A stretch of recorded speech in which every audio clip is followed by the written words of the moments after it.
क्योंकि आज भी आप सर्वे करा लीजिए, आज भी कांग्रेस पार्टी सरकार बनाने की स्थिति में नहीं है। इसीलिए कांग्रेस के सदस्य नहीं बन पा रहे हैं। सदस्यता अभियान आप लेके कांग्रेस के लोग जाते हैं, कोई सदस्य बनने को तैयार नहीं है। क्यों? क्योंकि इनका एक टेरर इन्होंने फैला रखा है, और ये सब प्रजातंत्र के लिए सबसे खतरनाक है।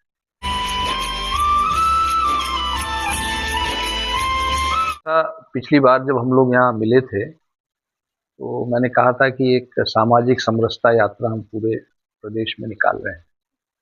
वो हमने राघोगढ़ से शुरू करी थी। अभी हम लोग हर विधानसभा में जाने का हमने कहा था। 7 विधानसभा हम लोग घूम चुके हैं, और ये यात्रा कोई तामझाम से नहीं निकलती। 20 गाड़ी चल रही, 50 गाड़ी चल रही है, या हमारी तस्वीरें सारे खंभों पे लगी हैं, या हमारे लिए खूब बैंड बाजे बज रहे हैं, ऐसा कुछ नहीं है। हमारी एक टीम है, और वही टीम हमने यहाँ भी, हमारी यहाँ राजगढ़ में तो 15 साल आपने मुझे सांसद बनाया, तो यहाँ तो बने बनाए लोग हैं, और वहाँ भी हैं। तो जो अभी इस यात्रा से जो जुड़े हैं, वो लोग मेरे साथ चलते हैं, और हम लोग हाट बाजार में जाते हैं, हाट बाजार में संपर्क करते हैं, बाजार में घूमते हैं, मजदूरों से बात करते हैं, किसानों से बात करते हैं, और बड़ा एक लो प्रोफाइल यात्रा आप इसको कह सकते हैं, वो ही हम निकाल रहे हैं। और चौंकाने वाले तथ्य की जानकारी हमको मिलती है। कई हैं, अब कभी विस्तृत चर्चा करेंगे। जिस तरह भ्रष्टाचार बढ़ा है, उसकी कल्पना नहीं की जा सकती। जिस तरह झूठे मुकदमे किसी हर नेता, भाजपा के नेता के इशारे पर बनाए जा रहे हैं, आप कल्पना नहीं कर सकते। नामांतरण के 2-2, 3-3 लाख रुपए लिए जा रहे हैं। ये बातें हम मिलते हैं पब्लिक से तब पता चलती है। वैसे हम जाएंगे हाथ हिलाते हुए और भाषण दे के आ जाएंगे, तो हमसे कोई ये बातें कहेगा नहीं। और आप जैसे पत्रकार, जो निर्भीक पत्रकार हैं, जो अपनी बात रखते हैं, उन लोगों से पता लगती है। तो ये जानकारी एकत्रित हम कर रहे हैं। और जैसा मैंने पहले कहा था कि 20 वर्ष हो गए कांग्रेस को, वो अभी तक सरकार नहीं बना पाई है। इसके कारण ये है कि जो एक धर्मनिरपेक्षता की छवि कांग्रेस पार्टी की थी, वो अब नहीं रही है। और संघ ने बहुत जोर से इन्फिल्ट्रेट कांग्रेस में किया हुआ है। तो कांग्रेस में जो धर्मनिरपेक्ष की सोच रखने वाले हैं, वो कम हो गए हैं। अब इंदौर का हम उदाहरण लें। इंदौर में कितनी बड़ी दुर्घटना हुई है। गंदा पानी पीने से इतने लोगों की मृत्यु हो गई। आज भी गंदा पानी, आज मैंने खबर में देखा मऊ में भी बहुत गंदा पानी सप्लाई हुआ है। कई जिलों में ऐसा हो रहा है। इस इशू को कांग्रेस ने सही तरीके से उठाया नहीं, या उठा नहीं पाया, जो भी कारण रहे। इस इशू पे तो मंत्री का इस्तीफा हो जाना चाहिए था, लेकिन इस्तीफा छोड़िए, विभाग तक नहीं बदला गया है। और जिस अधिकारी को हटाया गया वहां से, जो अधिकारी की जवाबदारी थी, उसको हटाया गया वहां से, अभी हाल ही में उसको पर्यटन विभाग का एमडी बना दिया। एक बहुत बड़ी उच्च पोस्ट पर उसको बिठा दिया। तो ये विपक्ष की परवाही नहीं कर रहे हैं, क्योंकि इनको लग रहा है कि विपक्ष हमारी सामने कुछ नहीं है। और जिस तरह कांग्रेस, हम तो 40 साल में तो कांग्रेस में काम किया है मैंने, आज भी मैं मन से कांग्रेस का ही हूं, और इसीलिए मैंने कोई और दल ज्वाइन नहीं किया है। कांग्रेस पार्टी ने जिस तरह संघर्ष करके सरकार पहले बनाई थी, वो संघर्ष आज मैदान में नहीं दिख रहा है। पर ये जो नेतृत्व है, उसकी कमी है। और अगर कांग्रेस पार्टी नीचे से चले, कार्यकर्ताओं से पूछ के निर्णय लिए जाएं, कार्यकर्ताओं से पूछकर उम्मीदवार खड़े किए जाएं, कांग्रेस कल आ जाएगी सरकार में। और ये जो जितनी ये संस्थाएं हैं, नगर पालिका हो और संस्थाएं हो, मंडी हो, इनमें ये जो पैसों से खरीदे जाते हैं वोट, इसका विरोध तक कांग्रेस नहीं कर पा रही जिस तरह करना चाहिए। अरे सड़कों पे निकलना चाहिए, आंदोलन करना चाहिए, कहाँ हो रहा है? एक बड़ा आंदोलन नहीं हुआ आज तक। ये कमी है और इसका फायदा ये भाजपा उठा रही है। और धर्मनिरपेक्षता के रास्ते से कांग्रेस हट गई है, भटक गई। ये सबसे बड़ी गलती कांग्रेस की हुई है और इसका मुख्य कारण है कि आज कांग्रेस नहीं आ पा रही। सर मैं ये जानना चाहूंगा, जैसे अभी आपने कहा कि मैं आरजेडी में कांग्रेस का हूँ, लेकिन आपको नहीं लगता कि आपको भी इसमें थोड़ा कांग्रेस मजबूत हो, ऐसा कुछ प्रयास मैं करना चाहिए? मैं घूम तो रहा हूं। मैं, मैं किसी दल का नहीं हूं, मुझे जरूरत नहीं है घूमने की, लेकिन मैं घूम रहा हूं, कांग्रेस की बात कर रहा हूं, आपके सामने भी कांग्रेस की बात कर रहा हूं। और जैसा मैंने पहले कहा था कि एक अगर रीजनल कांग्रेस भी बन जाए, इसमें बुराई नहीं है। इससे कांग्रेस मजबूत होगी। मजबूत इसलिए होगी कि जहां कांग्रेस कमजोर है वहां रीजनल कांग्रेस लड़े, जहां रीजनल कांग्रेस कमजोर है वहां मेन कांग्रेस लड़े। ऐसे मिलके अगर लड़ती है कांग्रेस तो कांग्रेस की सरकार बनेगी। क्योंकि आज भी आप सर्वे करा लीजिए, आज भी कांग्रेस पार्टी सरकार बनाने की स्थिति में नहीं है,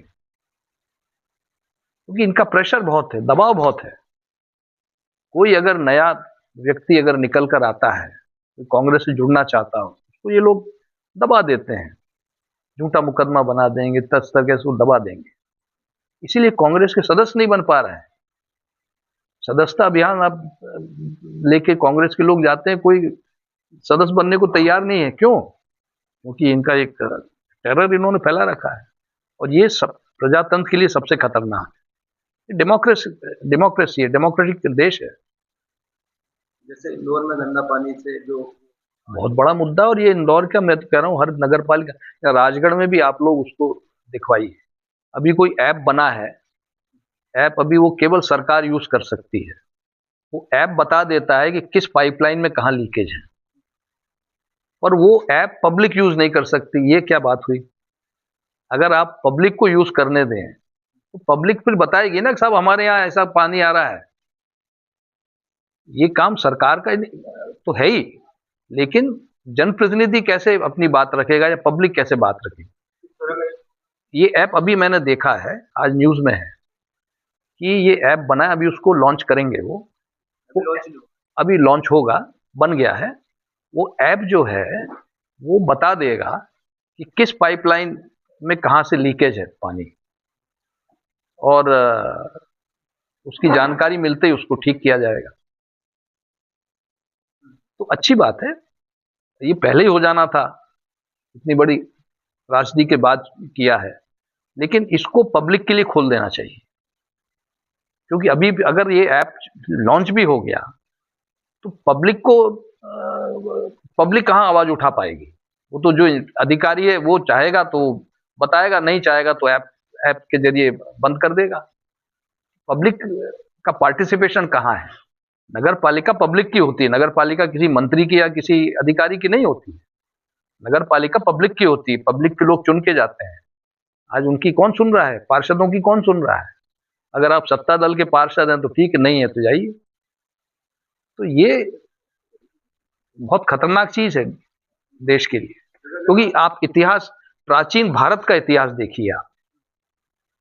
ये देश सबका है, हर धर्म के लोगों का है, प्राचीन भारत से देखिए। हिंदुओं का धर्म है, हिंदू धर्म है, तो गौ माता की पूजा सर्वोपरि मानी गई है। गौ माता को मतलब जी माता की दर्जा है, बिल्कुल। लेकिन उसी गौ माता की आपको देखिए लाभ है। देखिए वही कल मैंने एक वीडियो जारी किया था, ये बसंत पंचमी की शुभकामनाएं मैं दे रहा था। पर्यावरण एक ऐसा विषय है जो मेरे हृदय के बहुत निकट है और एक बहुत आवश्यक विषय बन चुका है। हम ये जो हवन यज्ञ करते हैं, इसमें हम जंगल से लकड़ी काटते हैं और लाके उससे करते हैं। उसके बजाय अगर हम गोबर से बनी लकड़ी का इस्तेमाल करें, गोकाष्ठ, उससे अगर उसका इस्तेमाल करें तो ये सारे जंगल बचेंगे। आज कोरोना में क्या हुआ है? सांस की तकलीफ से लोग मरे हैं और कुछ नहीं था, सांस नहीं ले पाए और लोग, लाखों करोड़ों लोग चले गए। जंगल में आप देखिए कोरोना नहीं था, क्योंकि हवा अच्छी है, पेड़ है। पेड़ ऐसी चीज है जो कार्बन डाइऑक्साइड ऑब्जॉर्व करता है और आपको ऑक्सीजन देता है, जीवन देता है आपको, आप उसी को काट रहे। तो आप गोकास्ट का इस्तेमाल करें, गौ रक्षा अपने आप हो जाएगी। और आपने गौशालाएं बना दी बड़ी, उसमें सरपंच साहब ने घास भर रखा है, कुछ लोग उसमें रह रहे हैं। कहाँ आप सड़क पे चलिए, आपको गौ माता दिखेंगी घूम रही।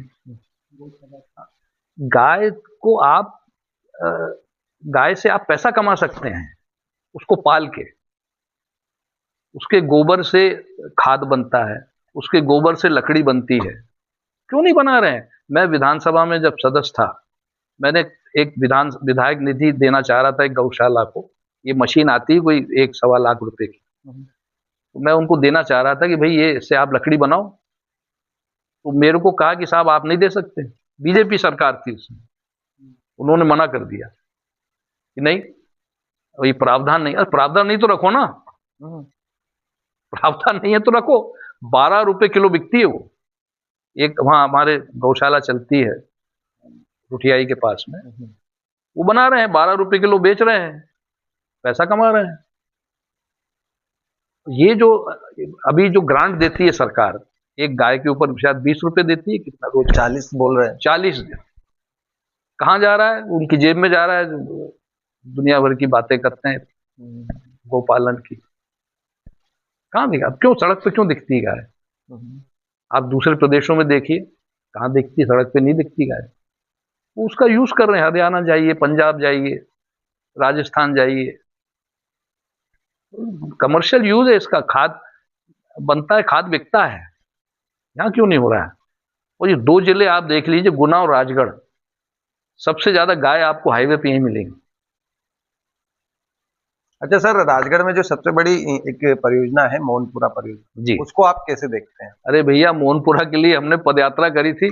ये देखिए मोहनपुरा है पीछे, पदयात्रा करी थी। उस समय ये बात है 1993 की। मोहनपुरा, कुंडालिया, इसके लिए पूरे राजगढ़ में पदयात्रा करी थी। आज बहुत सारे हमारे पुराने साथी नहीं है, कुछ बचे हैं। और इस पदयात्रा का परिणाम है इतनी बड़ी परियोजना यहाँ मिली है। कल मैंने देखा, जहां पानी की किल्लत होती थी, पानी पानी है। अभी मैंने सुबह यहाँ देखा, इसमें नेवज में धार चल रही है। गंदगी जरूर है, पर वो थोड़ा सा गेट खोल देंगे तो अभी सफाई हो जाएगी, लेकिन नेवज का पानी बह रहा है। तो राजगढ़ में पानी को अब एक और मैंने बहुत अच्छी बात देखी, मुझे बहुत खुशी हुई। 1984 में जब पहली बार यहाँ लोकसभा का चुनाव भाई साहब लड़े थे, तो यहाँ से मजदूर पलायन करते थे। ये लोडवाल तमरवाड़ से साहब, मतलब कोई गांव में नहीं दिखता, सब पलायन करते थे। आज देखिए आप, हरियाली चारों तरफ, मजदूर पलायन नहीं कर रहा है राजगढ़ से, क्योंकि ये बांधों की वजह से। ये बांध बन गए हैं, बांध से रोजगार मिला है। तो इस तरह की परियोजनाएं हैं। तो कुछ गांव डूबे भी हैं, लेकिन लोग पले भी हैं। जो डूबे हैं उन्हें फिर बचा दिया गया है। होता है परियोजनाओं में, इस तरह का होता है। वैसे तो सर आपने सच बता ही दिया, पर आखिर में ये पूछूंगा, जो आप अब राजगढ़ में आपका दौरा किस लिए था? नहीं, राजगढ़ में तो मैं बिल्कुल आता रहूंगा। राजगढ़ ने मुझे बनाया है। राजगढ़ के लोगों का, मैं क्या, मेरी पीढ़ियां कभी उनका ऋण नहीं चुका सकती। तो मैं तो घूमूंगा। राजगढ़ आने का या किसी जगह जाने का ये मतलब नहीं कि आप क्यों आए। मैं कहीं कोई उद्देश्य आए, कोई उद्देश्य हो सर। उद्देश्य सबसे मिलना, आप सबसे मिलना, पब्लिक से मिलना, हाट बाजार में जाना, देखना क्या हो रहा है, क्या नहीं हो रहा है, क्या सही क्या गलत। सही है, मुश्किल तारीफ करेंगे, इतना मेरे में साहस है। अगर सरकार कुछ अच्छा करेगी तो मैं कहूंगा अच्छा किया है, तो गलत करेगी तो गलत कहूंगा। और ये हर नागरिक का दायित्व है। कोई पूर्व सांसद या सांसद या यही घूम सकता है, ऐसा नहीं है। हर नागरिक को ये अधिकार है, राइट टू इंफॉर्मेशन है, एक्ट पास किया हुआ है। घूमकर सही क्या है गलत क्या, आप पत्रकारों के ऊपर तो बहुत बड़ी जवाबदारी है, वकीलों के ऊपर बहुत बड़ी जवाबदारी। अभी आज मैंने वहां छत्तीसगढ़ में पता चला मुझे कि एक पुलिस कमिश्नर की पोस्ट उन्होंने बनाई है, रायपुर के लिए पुलिस कमिश्नर बना दी। उन्हीं को मैजिस्ट्रियल पावर भी दे दिए हैं। ये क्या है? ये डिक्टेटरशिप है। पुलिस भी वही, जज भी वही। तो फिर न्याय कौन करेगा? ये इस तरह आप अगर इतना एम्पावरमेंट पुलिस को देंगे, वो भी उचित नहीं है, क्योंकि हम जानते हैं झूठे मुकदमे बनते हैं। हाँ, लोगों के इशारों पे बन जाते हैं मुकदमे। सत्ता पक्ष का कोई मंत्री आएगा, एक इशारा करेगा, वो जाके टीआई एफआईआर लिख देगा, जो व्यक्ति वहां है ही नहीं उसका एफआईआर बना देगा, मॉर्फ वीडियो करके बना के केस बना देते हैं। आजकल टेक्नोलॉजी हो गई, अभी तो एआई आएगा तो पता नहीं और क्या होगा। एआई टेक्नोलॉजी से फायदा भी है लेकिन दुरुपयोग भी है। दुरुपयोग रोकने के लिए आप क्या करोगे? अगर आप पुलिस को जज बना दोगे तो दुरुपयोग कौन रोकेगा? विधानसभा चलती नहीं है, लोकसभा चलती नहीं है, हल्ला गुल्ला होता है, कौन सुनेगा आपकी? न्यायालय नहीं सुनेगा, पुलिस नहीं सुनेगी, एमपी नहीं, एमएलए नहीं, विधानसभा नहीं, तो कौन सुनेगा? आप किस तरफ जनता को ले जा रहे हो? ये है।